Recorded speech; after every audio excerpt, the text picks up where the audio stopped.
Merci André.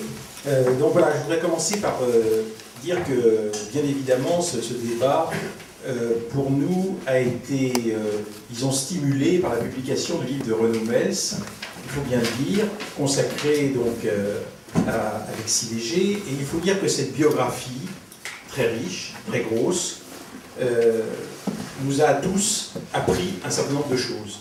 Elle nous paraît pour autant assez partisane. Nous avons invité, comme vous le savez peut-être, Renaud Mels à participer à cette rencontre aujourd'hui. Il n'a pas cru devoir accepter notre invitation. Il avait notamment trouvé que le plan que je proposais était trop critique par rapport à son livre et qu'il ne s'agissait pas d'être critique, il s'agissait d'admirer, point final, son œuvre. Donc nous avons maintenu notre discussion parce qu'elle nous paraît d'actualité et qu'il nous paraît très intéressant d'essayer de penser le rapport entre Alexis Léger et Saint-Jean-Perse. Je voudrais commencer en disant que être écrivain, c'est évidemment vivre une fiction. Et que Alexis Léger avait toutes sortes de noms. Alexis Saint-Léger-Léger, Alexis Saint-Léger-Léger, dit Alexis Saint-Léger-Léger, dit Saint-Jean-Perse. Il a utilisé un certain nombre de manières pour chacun de ces noms. Et on peut dire qu'il était un peu un prince du verset, un roi de la doublure, et sans doute celui qui a le plus imaginé, vécu et reconstruit la sienne. Ce qui est intéressant, c'est comment cette doublure a pu penser, au fond, ce dédoublement, et comment il a pu reconstruire sa vie à plusieurs reprises, ne serait-ce que dans ce volume de la Pléiade, que nous connaissons presque tous, j'imagine, et qui est une reconstruction absolument formidable, extraordinaire, de sa biographie, entièrement faite par lui. Je crois que dans la collection de la Pléiade, j'ai cherché ça avant de venir, c'est le seul qui a été le maître d'œuvre de la présentation de sa propre œuvre. Et en conséquence, qui a pu créer autour de son œuvre une fiction intéressante.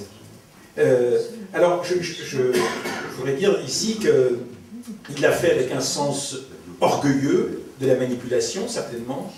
Il l'a fait sans ambiguïté politique, et finalement avec une naïveté peut-être un peu prophétique.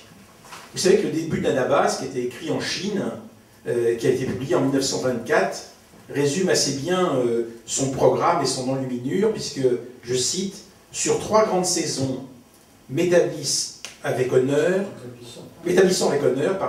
j'augure bien du sol où j'ai fondé ma loi. » Et cette loi, il en fixe les tables, me semble-t-il, dans ce volume de la Pléiade en 72, 3 ans avant sa mort, lorsque ses œuvres complètes sont publiées. Alors, d'une certaine façon, c'est à la fois un acte d'enfance, puisqu'il revient à la pensée qu'il avait de son histoire dès son enfance, et c'est en même temps, je dirais presque un tombeau pharaonique. Alors, je voudrais commencer par ça, c'est-à-dire demander à M. Morel s'il peut nous dire un petit mot. On va commencer d'abord par cette question, la question des noms, la question de la multiplicité des noms, et comment cette question de multiplicité des noms embraye bien évidemment sur la complexité du personnage.